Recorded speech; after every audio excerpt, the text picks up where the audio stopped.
شاہ جی قبلہ حضور سرورد عالم صلی اللہ علیہ وآلہ وسلم نے خبریں دے دی تھیں مولا کائنات کو، آپ کی شہادت تھی.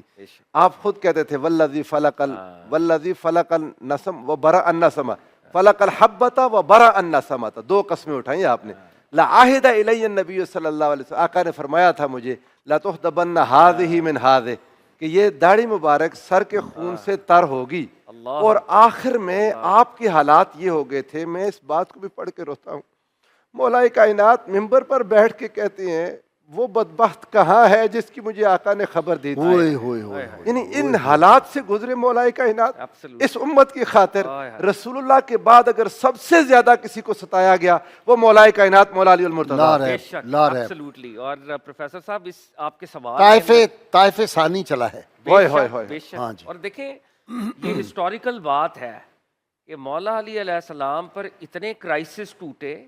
ایک تو آپ کے دشمن ہر طرف تھے، جو سو کالڈ فالوورز تھے ان کو بھی آپ نے خطبات سے جگایا، بیدار کرنے کی کوشش کی، وہ بھی نہیں سن رہے تھے.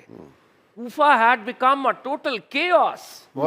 اور مولا علی کو یہ دعا مانگنی پڑ گئی جو آپ جس کی طرف اشارہ فرما رہے ہیں، آپ کا یہ قول کہ وہ کدھر ہے، وہ اپنا کام کب کرے گا کہ میں بارگاہ رب العزت کی بارگاہ رب العزت میں حاضر ہوں گا. ایک جگہ ارشاد فرماتے ہیں میں سرکار دو عالم کی بارگاہ میں تم لوگوں کی شکایت کروں گا کہ آپ کے بعد انہوں نے مجھے بڑا ستایا ہے. یہ مولا علی کا اپنا قول ہے. اور قبلہ غازی صاحب آپ یہ بھی دیکھیں، مجھے کیونکہ شہادت مولا علی ہے، مجھے وصال پاک سرکار دو عالم کا یاد آتا ہے. امام حاکم اس کو صحیح سند کے ساتھ لے کے آئے. بی بی ام سلمہ سلام اللہ علیہ روایت فرماتی ہیں کہ سرکار دو عالم کے پاس ہم ساری ازواج حاضر تھیں.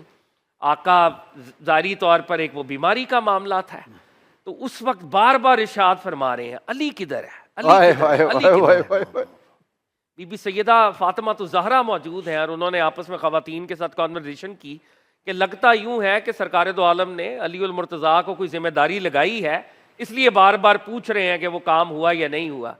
اس کے بعد بی بی ام سلمہ فرماتی ہیں حضرت علی تشریف لائے، ہمیں لگا کہ سرکار دو عالم مولا علی سے 1-to-1 کی کانورسیشن کرنا چاہتے ہیں. فرماتی ہیں ہم ساری خواتین باہر تشریف لے گئیں، بٹ وی کوڈ ہیئر کہ سرکار دو عالم مولا علی کے کان میں طویل سرگوشی فرما رہے ہیں.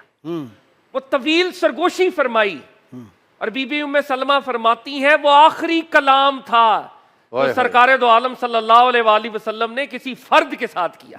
غازی صاحب مجھے نا وہ بات یاد آتی ہے شاہ جی، غزوہ تبوک کے موقع پر بھی آقا علیہ السلام نے طویل سرگوشی کی مولا کائنات سے. غزوہ حنین میں صحابہ کہنے لگے کہ اپنے چچا کے بیٹے سے آقا نے اتنی لمبی، میرے آقا نے فرمایا میں نے نہیں، ان اللہ امرنی ان انجاہ، اللہ نے مجھے حکم دیا کہ یہ سرگوشی علی سے کرو.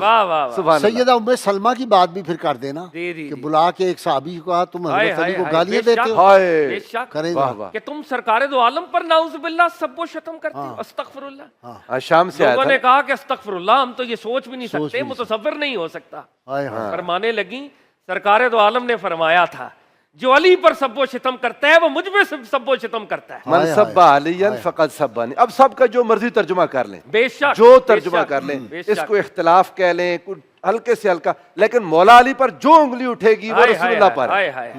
اور دیکھیں قبلہ اس میں دیکھیں کتنی یہ انفارچونیٹ بات ہے، یہ بغض کے شیڈز ہیں نا، اصل یہ بغض کے شیڈز ہیں. آقا کی بات کے اوپر اپنی انٹرپریٹیشن کرنا یہ بغض کا بہت بڑا شیڈ ہے، بہت بڑا شیڈ ہے. کوئی آقا فرما دے من کنتو مولا فہذا علی مولا، تم ان معنوں میں مولا مان لو جن معنوں میں آقا نے کہا ہے، اپنی عقل کے گھوڑے کیوں دوڑا رہے ہو؟ جن معنوں میں رسول اللہ مولا ہے اسی معنی میں رسول اللہ مولا ہے. اور آقا نے ڈیفائن بھی کیا ہے بائی دا وے، مولا وہ ہوتا ہے جو دوسرے کی جان میں تصرف کر سکتا ہے. سبحان اللہ. صحابہ نے کہا بھلا آپ کر سکتے ہیں، مولا علی کر سکتے. اور سب سے پہلے اٹھ کے جس شخصیت نے کہا کہ آپ میرے بھی مولا ہیں، یا ابن ابی طالب، مولا علی کو ان کے والد کی نسبت سے یاد کیا ہے. اس میں بھی اشارہ ہے جناب فاروق اعظم کا عقیدہ کیا ہے. ابن ابی طالب، تم نے اس حال میں صبح کی، امام احمد بن حنبل تم اس حال میں شام کرتے ہو کہ تم ہمہ وقت ہر مرد مومن کے اور ہر مومن خاتون ان کے مولا ہو گئے. ہائے ہائے ہائے واہ سبحان اللہ. دوسرے جو ہیں جناب سیدنا صدیق اکبر ہیں رضی اللہ تعالیٰ عنہ جنہوں نے وہاں پر مبارک دی ہے.